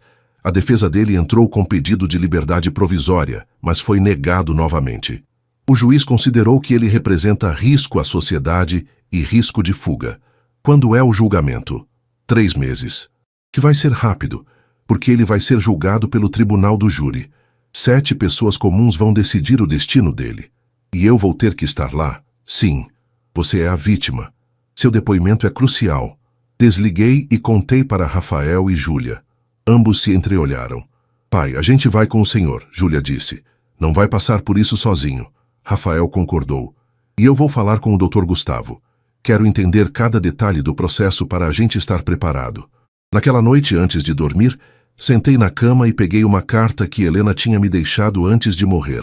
Ela sabia que estava partindo e escreveu várias cartas para mim, para os filhos, até para Dona Lourdes. Eu guardava a minha em uma gaveta e lia de vez em quando. Abri o envelope amarelado pelo tempo e li. Meu amor, Samuel, se você está lendo isso é porque eu já parti, mas quero que saiba que cada dia ao seu lado foi um presente. Você é o homem mais íntegro que eu já conheci. E sei que vai continuar sendo, mesmo quando eu não estiver mais aí para te lembrar disso. Cuida dos nossos filhos. Ensina para eles o que você me ensinou. Que caráter vale mais que dinheiro, que verdade vale mais que conveniência, e que amor verdadeiro não tem medo de fazer o que é certo. E cuida de você também, meu amor. Não se perca na dor. Não se perca na solidão. Continue vivendo, amando, sendo essa luz que você sempre foi. Eu vou estar sempre com você. Nas flores do jardim, no vento da tarde, na paz do amanhecer. E um dia, quando for a sua hora, a gente se encontra de novo. Te amo para sempre, Helena. Dobrei a carta com cuidado e a coloquei de volta no envelope. Helena tinha razão. Eu precisava continuar sendo luz, mesmo na escuridão que Fernanda tinha trazido. E olhando pela janela, vendo a lua iluminar a jabuticabeira que plantamos mais cedo, soube que estava no caminho certo, porque família verdadeira não é quem te vê brilhar. É quem segura sua mão quando tudo está escuro. E eu tinha essa família. Aqui comigo firme e forte. Capítulo 8. A família se reúne. Roteiro completo. Capítulo 8. 6 semanas após a denúncia, a casa em Campinas respirava uma rotina nova. Rafael tinha assumido oficialmente a vice-presidência da empresa e trabalhava do escritório que montamos em um dos quartos. Júlia decidiu adiar o retorno para Portugal por tempo indeterminado, conseguindo transferência para concluir o mestrado na Unicamp. E Dona Lourdes, que sempre foi mais que empregada, agora era oficialmente parte da família. Era uma quinta-feira, ironicamente o mesmo dia em que Fernanda costumava aparecer com seus chás envenenados. Mas agora, às 3 da tarde, eu estava no jardim podando as azaleias ao lado de Júlia, enquanto Rafael lia relatórios na varanda. O portão se abriu. Não era Fernanda. Era o tio Márcio, irmão de Helena e promotor de justiça em São Paulo. Ele tinha ligado mais cedo avisando que precisava falar comigo pessoalmente. Samuel, ele me abraçou forte. Vim assim que consegui me liberar do fórum. Entramos todos na sala. Dona Lourdes serviu café e Márcio abriu a pasta que trouxe. Samuel, o Ministério Público está fechando a denúncia contra Marcos e Fernanda. Eu vim pessoalmente porque quero que você entenda cada detalhe do processo. Ele espalhou documentos na mesa de centro. Marcos Aurélio será julgado por tentativa de homicídio, qualificado por motivo torpe, com 3 qualificadoras: uso de veneno contra ascendente por afinidade e com impossibilidade de defesa da vítima. A pena pode chegar a 20 anos. Rafael se inclinou para a frente. E a Fernanda? Fernanda, por ter colaborado, responderá como coautora com atenuantes. A pena prevista é de 4 a 6 anos, com possibilidade de regime semiaberto após 1/3 cumprido. Além disso, ela perde qualquer direito sobre herança, conforme prevê o Código Civil. Júlia perguntou: tio Márcio, e se ela tentar reverter isso? Tentar se aproximar do papai de novo? Por isso estou aqui. Vim trazer a ordem de restrição permanente. Fernanda está proibida de se aproximar de Samuel a menos de 500 metros, de entrar em contato por qualquer meio e de frequentar os mesmos lugares que ele. Qualquer violação resulta em prisão imediata. Olhei para aqueles papéis e senti uma mistura de proteção e tristeza. Minha própria filha, agora, era legalmente impedida de chegar perto de mim. Márcio colocou a mão no meu ombro. Samuel, eu sei que isso é doloroso. Helena era minha irmã e Fernanda é minha sobrinha. Mas o que ela fez é imperdoável. E como promotor, como tio e como alguém que amava profundamente a Helena, eu vou garantir que a justiça seja feita. Márcio, você acha que a Helena estaria de acordo com isso? Ele olhou para a foto de Helena na estante. Helena tinha um coração enorme, mas ela também tinha uma espinha dorsal de aço. Ela jamais aceitaria que alguém, mesmo a própria filha, tentasse te matar sem consequências. Ela te amava demais para isso. Aquela resposta me trouxe uma paz que eu não esperava. Márcio ficou para o jantar. Dona Lourdes preparou um ensopado que Helena costumava fazer e ficamos todos na mesa, conversando sobre memórias boas. Márcio contava histórias da infância de Helena, de como ela era teimosa, mas justa, doce, mas firme. Teve uma vez, ele disse rindo, que Helena descobriu que uma amiga de escola estava sendo injustiçada por uma professora. Ela juntou provas, conversou com outros alunos e foi até a diretoria sozinha, com 12 anos de idade, apresentar o caso. A professora foi repreendida e a amiga dela, inocentada. Rafael sorriu. Vovó era assim. A mamãe herdou isso dela. Herdou sim. E você e Júlia herdaram dela também. Por isso estão aqui lutando pela verdade. Depois do jantar, quando Márcio foi embora, ficamos os 4 na varanda. A noite estava clara, com lua cheia iluminando o jardim. Pai, Júlia disse suavemente, amanhã é aniversário da mamãe. A gente podia fazer alguma coisa em homenagem a ela. Eu tinha esquecido. Com tudo o que estava acontecendo, a data tinha passado despercebida. Helena faria 63 anos. O que vocês sugerem? Rafael pensou por um momento. Podíamos plantar uma árvore no jardim. Algo que cresça, que dê frutos, que continue vivo, como a memória dela. Júlia concordou emocionada. E podíamos fazer uma pequena cerimônia, só nós 4. Ler algo bonito, compartilhar memórias. Dona Lourdes limpou as lágrimas. A dona Helena ia adorar isso. Na manhã seguinte, sexta-feira, fomos a um viveiro no centro de Campinas. Escolhemos uma jabuticabeira jovem, forte, cheia de promessas de frutos futuros. Voltamos para casa e cavamos um buraco no jardim, bem ao lado das azaleias de Helena. Plantamos a árvore juntos, cada um colocando terra com as próprias mãos. Quando terminamos, ficamos em círculo ao redor da árvore. Rafael começou. Mãe, a gente está aqui hoje para honrar sua memória. O Senhor ensinou a gente o que é amor verdadeiro, caráter e justiça. Que hoje a gente está aplicando esses ensinamentos defendendo o papai. Júlia continuou, com a voz embargada. Mãe, eu queria tanto que a senhora estivesse aqui. Mas eu sei que onde quer que esteja, está cuidando da gente. E a gente promete cuidar do papai, como a senhora cuidava. Dona Lourdes falou, Dona Helena, a senhora me pediu para cuidar dele, e eu cumpri minha promessa, e vou continuar cumprindo até o último dia da minha vida. Chegou minha vez. Olhei para aquela árvore pequena, frágil, mas com raízes que iam crescer profundas. Helena, amor da minha vida, você me deixou há 5 anos, mas nunca saiu do meu coração.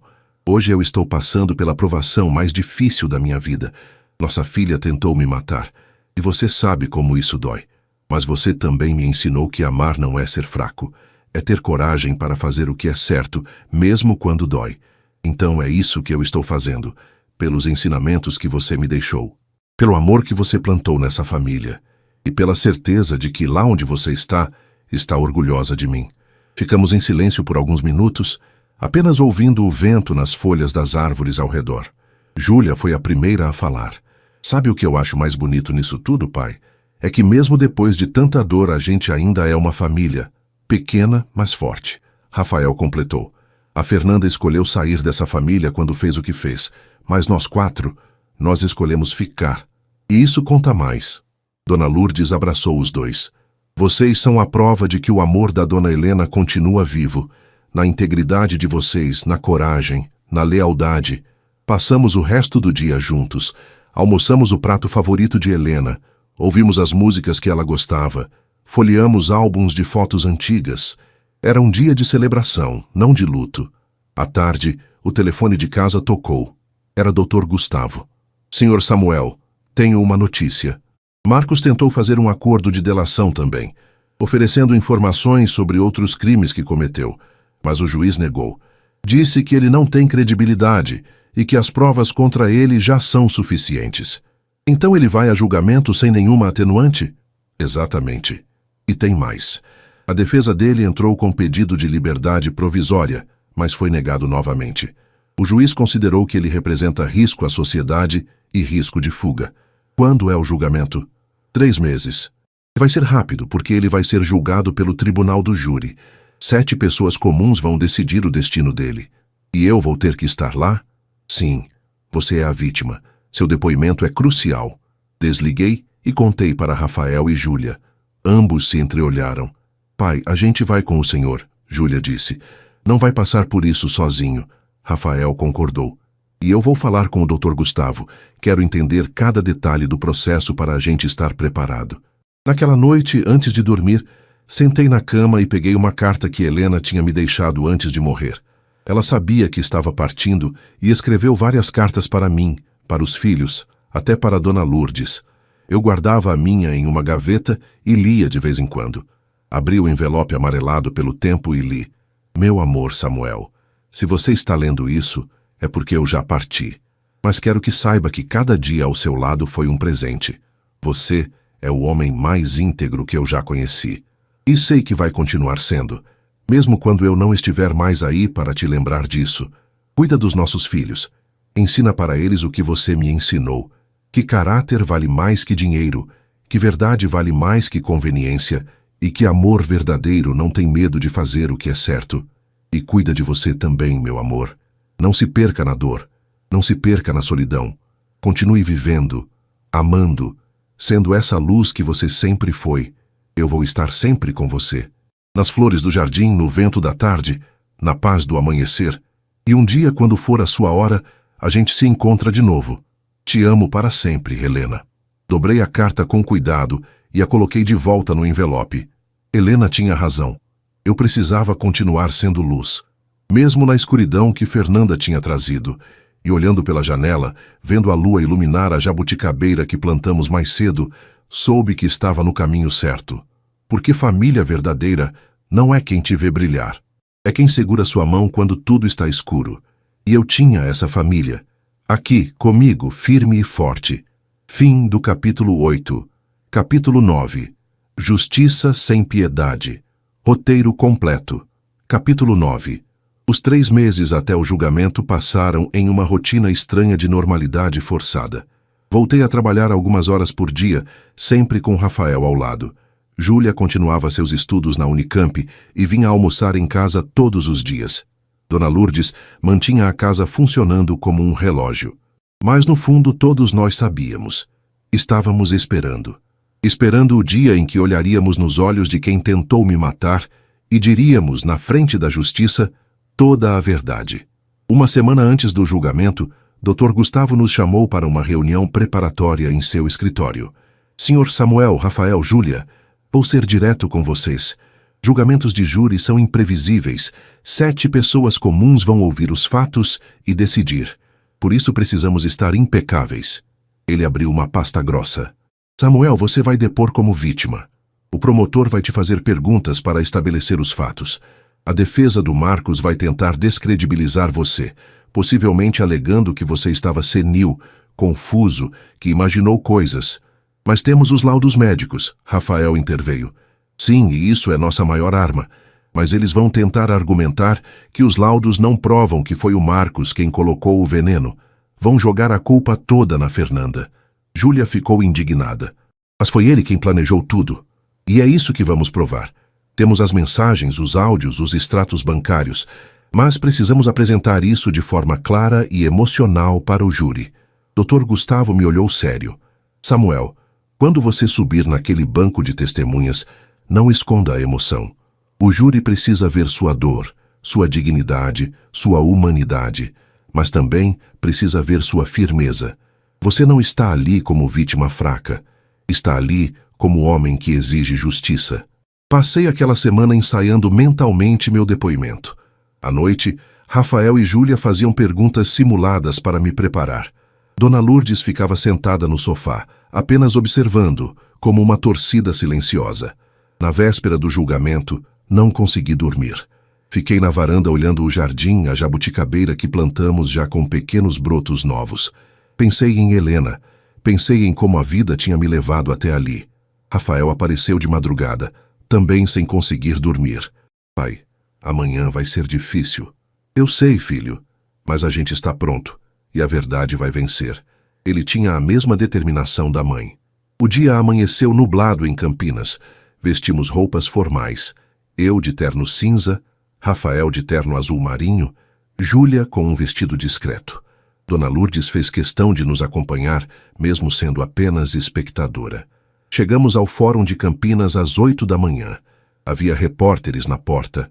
Rafael me protegeu, abrindo o caminho. Dr. Gustavo nos esperava dentro. Vamos para a sala de testemunhas. Lá vocês ficam até ser chamados, Samuel. A sala era pequena, com cadeiras desconfortáveis. Ficamos ali por quase 2 horas. Júlia segurava minha mão. Rafael lia e relia os documentos. Dona Lourdes rezava baixinho. Finalmente, um oficial de justiça abriu a porta. Senhor Samuel Ferreira, o senhor pode vir comigo. Levantei, respirei fundo. Júlia me beijou no rosto. Rafael apertou meu ombro. Dona Lourdes sussurrou. A dona Helena está com o senhor. Entrei no plenário do júri. A sala era grande, formal e intimidadora. Do lado esquerdo, o promotor Márcio e sua equipe. Do lado direito, a defesa. E ao fundo, numa mesa separada, Marcos Aurélio, algemado, com cara de poucos amigos. Nossos olhos se encontraram. Ele me olhou com um misto de desprezo e medo. Eu o olhei com firmeza. Sentei no banco das testemunhas. O juiz, Dr. Alberto Mendes, me cumprimentou formalmente e me fez jurar dizer a verdade. Juro. O promotor Márcio se levantou e começou. Senhor Samuel, o senhor pode nos contar com suas palavras o que aconteceu nos últimos meses? Respirei fundo e comecei. Contei sobre as visitas de Fernanda, sobre os chás, sobre os sintomas progressivos. Contei sobre a desconfiança de Dona Lourdes, sobre os laudos médicos, sobre a descoberta do veneno. Minha voz falhou algumas vezes. O júri me ouvia em silêncio absoluto. Vi uma das juradas enxugando lágrimas. Senhor, Samuel, o senhor suspeitou da sua filha em algum momento? Não, jamais. Porque você não espera que a pessoa que você criou, que você amou, que você deu tudo, tente te matar. Márcio mostrou os laudos para o júri. Essas análises comprovam que o chá que o senhor Samuel tomava continha escopolamina e diazepam em doses letais. E essas substâncias foram encontradas na residência do réu, Marcos Aurélio. Senhor Samuel, o senhor acredita que sua filha agiu sozinha? Não. Minha filha foi manipulada pelo marido. Mas isso não a isenta de responsabilidade. Ela fez a escolha. Márcio assentiu e se sentou. Agora era a vez da defesa. O advogado de Marcos, Dr. Sérgio Costa, se levantou. Ele tinha um ar arrogante, confiante. Senhor Samuel, o senhor não acha que pode estar confundindo as coisas? Afinal, o senhor mesmo admitiu que teve episódios de confusão mental. Eu tive confusão mental porque estava sendo envenenado. Mas como o senhor pode ter certeza? O senhor não poderia estar simplesmente envelhecendo? Senti a raiva subir, mas me controlei. Eu tenho 62 anos, não 90, e os laudos médicos comprovam intoxicação, não envelhecimento. Mas os laudos não provam que foi meu cliente quem colocou o veneno, provam? Provam sim. Foram encontrados frascos de escopolamina e diazepam na casa dele. E há mensagens dele instruindo minha filha sobre as dosagens. O advogado tentou argumentar, mas Márcio se levantou. Excelência, as provas documentais serão apresentadas a seguir. O advogado de defesa está tentando confundir a testemunha. O juiz concordou. Dr. Sérgio, atenha-se aos fatos. O advogado, irritado, mudou de tática. Senhor Samuel, o senhor está processando sua própria filha. Não sente nenhum remorso? A pergunta me pegou de surpresa. Olhei para ele, depois para o júri. Remorso? Por exigir justiça depois que tentaram me matar? Não. O que eu sinto é tristeza. Tristeza porque minha filha escolheu o dinheiro ao invés de seu pai. Mas remorso? Jamais. O júri pareceu aprovar minha resposta. O advogado, percebendo que estava perdendo, encerrou. Sem mais perguntas. Desci do banco e voltei para a sala de testemunhas. Júlia me abraçou forte. Rafael disse, foi perfeito, pai. Nas horas seguintes, outras testemunhas foram chamadas. Dr. Henrique depôs sobre os laudos médicos. Dona Lourdes depôs sobre o que tinha visto. Peritos explicaram a toxicidade das substâncias. E então o momento mais tenso. Fernanda foi chamada para depor. Ela entrou no plenário cabisbaixa, magra, com olheiras profundas. Usava tornozeleira eletrônica. Não olhou para onde eu estava. O promotor Márcio foi direto. Senhora Fernanda, a senhora confessa que colocou substâncias tóxicas no chá de seu pai? Ela mal conseguia falar. Sim. E quem mandou a senhora fazer isso? Ela apontou para Marcos. Ele, meu marido. Marcos explodiu da mesa. Mentira! Ela está mentindo para se salvar. O juiz bateu o martelo. Silêncio. Mais uma palavra e o senhor sai da sala. Fernanda continuou chorando. Ele planejou tudo. Disse que quando meu pai morresse, eu herdaria tudo e poderíamos pagar as dívidas dele. Ele me pressionou, me ameaçou. Eu estava com medo. Mas a senhora concordou? Silêncio. Ela baixou a cabeça. Sim, eu concordei. O júri a olhava com uma mistura de pena e repulsa.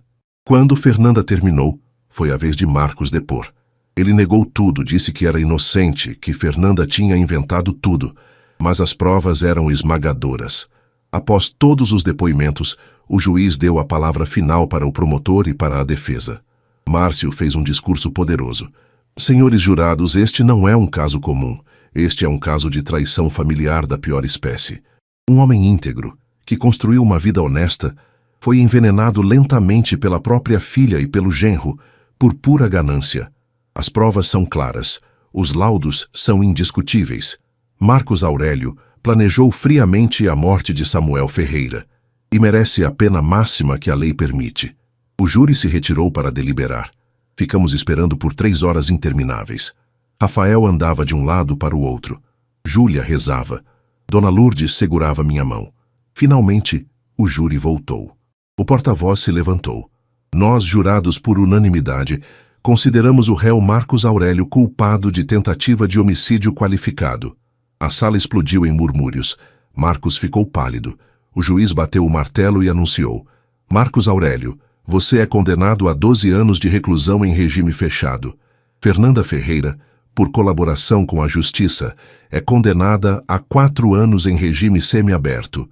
Foi feito. Justiça foi feita. Saímos do fórum sob chuva fina, mas dentro de mim havia sol. 6 meses depois do julgamento, a vida em Campinas tinha encontrado um novo ritmo. Um ritmo mais leve, mais verdadeiro, mais paz.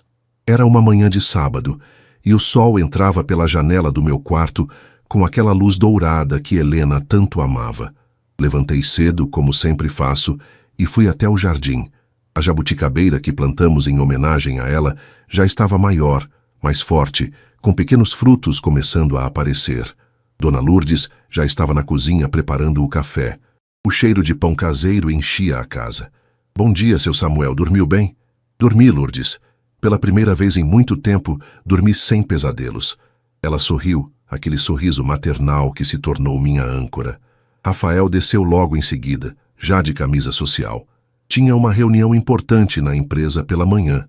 Pai, os números do trimestre ficaram excelentes. A empresa está crescendo 20% em relação ao ano passado. Você está fazendo um trabalho brilhante, filho. Seu avô e sua mãe estariam orgulhosos. Júlia apareceu minutos depois, ainda de pijama, com os cabelos bagunçados e um livro de medicina na mão. Bom dia, família. Dormi estudando e nem vi a hora passar. Sentamos os 4 na mesa da varanda para o café. Era um ritual que havíamos estabelecido. Todas as manhãs de sábado, sem exceção, café juntos. Sem celulares, sem distrações. Só a família. Pai, Júlia disse, passando manteiga no pão, semana que vem vou apresentar minha pesquisa na Unicamp. É sobre intoxicações medicamentosas e como identificá-las precocemente. Olhei para ela emocionado. Você transformou dor em propósito, filha. Aprendi com o senhor, pai, e com a mamãe. Após o café, Rafael foi para a reunião e Júlia voltou para os estudos. Fiquei no jardim com Dona Lourdes, que estava regando as plantas.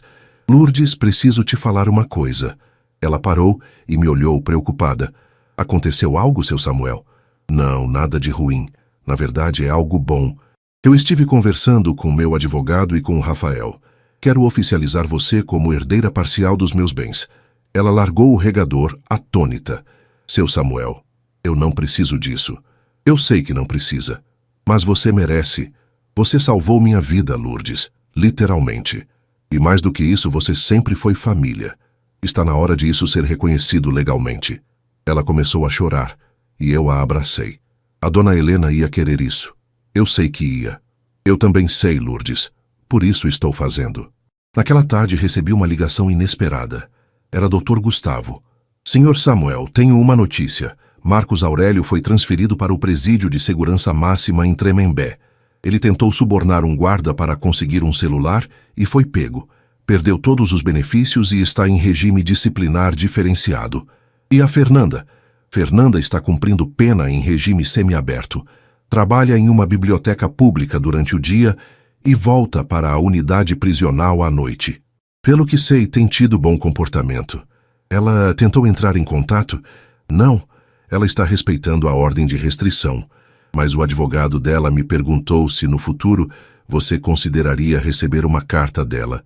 Fiquei em silêncio por um momento. Talvez, mas não agora, ainda não. Entendo. Vou comunicar ao advogado dela. Desliguei e fiquei pensando. Fernanda estava pagando por seus erros, e isso de certa forma trouxe um fechamento. Não era o fechamento que eu queria quando ela era criança. Eu sonhava vê-la feliz, realizada, íntegra, mas era o fechamento que a realidade impôs. Na semana seguinte, recebi a visita de tio Márcio. Ele trazia documentos sobre a empresa e também notícias sobre o caso. Samuel, oficialmente o processo está encerrado. Marcos não vai sair tão cedo. E Fernanda, se mantiver o comportamento, pode progredir para regime aberto em 2 anos. E quanto à empresa, ela perdeu os direitos? Perdeu. Pela lei, ela foi deserdada por tentativa de homicídio. Todos os bens que seriam dela foram redistribuídos entre Rafael e Júlia. E a parte que você destinou para Dona Lourdes também já está formalizada. Assenti, sentindo que uma fase estava finalmente se fechando. Márcio, obrigado por tudo, por ter lutado pela justiça, por ter honrado a memória da Helena. Ele colocou a mão no meu ombro. Helena era minha irmã, e você é meu cunhado e amigo. Faria tudo de novo. Após a visita de Márcio, subi para o escritório onde Helena costumava trabalhar. Peguei uma caixa que estava guardada no armário. Dentro, cartas, fotos, lembranças dela. Havia uma foto da nossa família inteira, tirada há 8 anos, num Natal. Fernanda estava lá, sorrindo ao lado dos irmãos. Eu e Helena no centro, todos felizes, unidos. Olhei para aquela foto e senti uma tristeza profunda. Não pela justiça que foi feita, mas pela família que se perdeu. Pelo sonho que não se realizou. Pela filha que escolheu um caminho que a afastou de tudo que era verdadeiro. Coloquei a foto de volta na caixa e fechei. Não com raiva, mas com aceitação. No domingo, fomos todos à missa na igreja que Helena frequentava. O padre, que conhecia nossa história, fez uma reflexão sobre perdão e justiça. Perdoar não significa esquecer ou aceitar de volta. Perdoar é liberar o coração do peso do ódio. É escolher a paz mesmo diante da dor. Mas perdão nunca anula consequências. Justiça e amor podem caminhar juntos. Aquelas palavras ressoaram em mim. No caminho de volta para casa, Júlia perguntou: Pai, o senhor já perdoou a Fernanda? Pensei com cuidado antes de responder. Filha, eu estou no caminho do perdão. Não por ela, mas por mim. Para não carregar ódio no coração. Mas isso não significa que vou recebê-la de volta ou agir como se nada tivesse acontecido. Perdão não é reconciliação automática. É libertação pessoal. Rafael, que dirigia, complementou. E também é ensinar que ações têm consequências. Se a gente simplesmente perdoasse e aceitasse tudo, qual seria a lição? Exatamente, filho. A lição é: caráter e integridade não se negociam. Nem por sangue, nem por história, nem por sentimentalismo. Chegamos em casa e Dona Lourdes tinha preparado um almoço especial. Comemos juntos, rindo, contando histórias, fazendo planos para o futuro. Rafael anunciou que estava considerando casar com a namorada Beatriz, uma engenheira que tinha conhecido no MT. Pai, quero que conheça ela. Acho que o senhor vai gostar. Se você a escolheu, filho, eu já gosto. Júlia compartilhou que tinha sido aprovada para um estágio em um hospital de São Paulo, mas que continuaria morando em Campinas para ficar perto de mim. Filha, se você precisar se mudar, não se preocupe comigo. Estou bem. Tenho o Rafael, tenho a Lourdes. Pai, eu quero ficar perto. A gente perdeu tempo demais separados.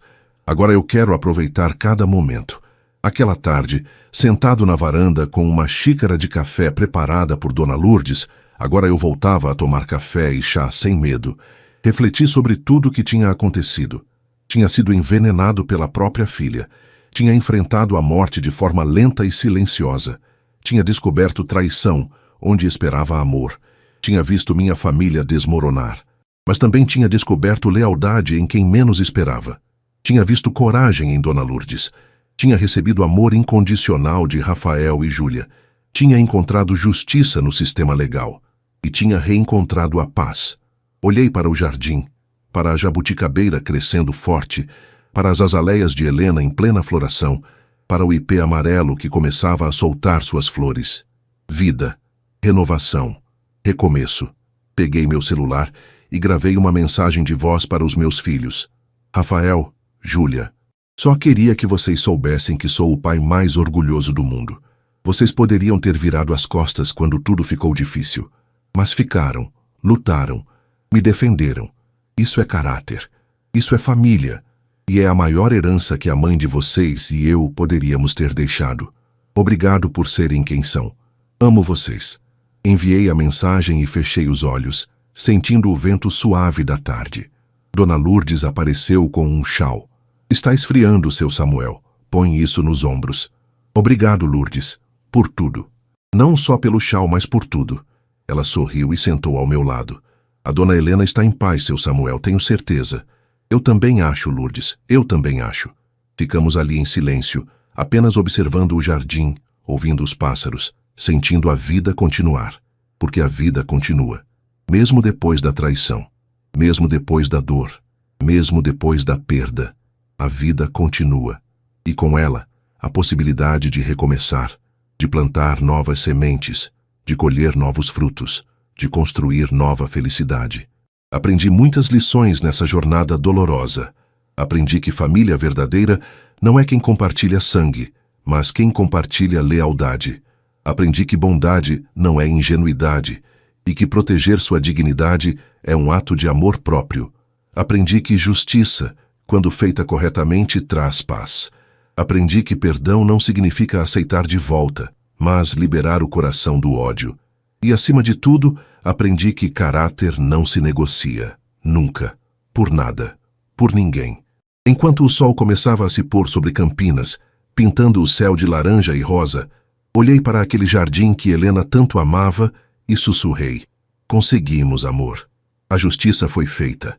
Os valores que você plantou continuam vivos. E a família que realmente importa está aqui, forte e unida. E naquele momento, senti uma paz que não sentia há muito tempo, porque finalmente eu estava em casa. Não apenas na casa de tijolos e cimento, mas na casa do coração, rodeado por quem realmente me amava, vivendo com dignidade e integridade e a certeza de que, no final, a verdade sempre vence. E isso, meus amigos, é mais valioso que qualquer herança, qualquer fortuna, qualquer reconhecimento. É a vitória da alma sobre a escuridão. É a prova de que, mesmo diante da maior traição, é possível se levantar, se reerguer e continuar sendo luz. Porque é isso que pessoas de caráter fazem. Não importa o quão escuro o caminho fique, a luz sempre encontra uma forma de brilhar. Esta história é um lembrete de que família não é apenas laço de sangue, mas de amor, lealdade e respeito. Que a justiça, quando buscada com dignidade, traz paz. E que perdoar não significa esquecer ou aceitar, mas sim liberar o coração do peso do ódio. Que todos nós tenhamos a coragem de Samuel, de lutar pela verdade, de proteger nossa dignidade e de reconhecer quem realmente merece estar ao nosso lado. Se você está assistindo de algum lugar do Brasil ou do mundo, deixe nos comentários de onde você está e o que achou dessa história. E se inscreva no canal para mais histórias que tocam o coração e ensinam sobre valores que realmente importam. Que Deus abençoe você e sua família. Até a próxima história.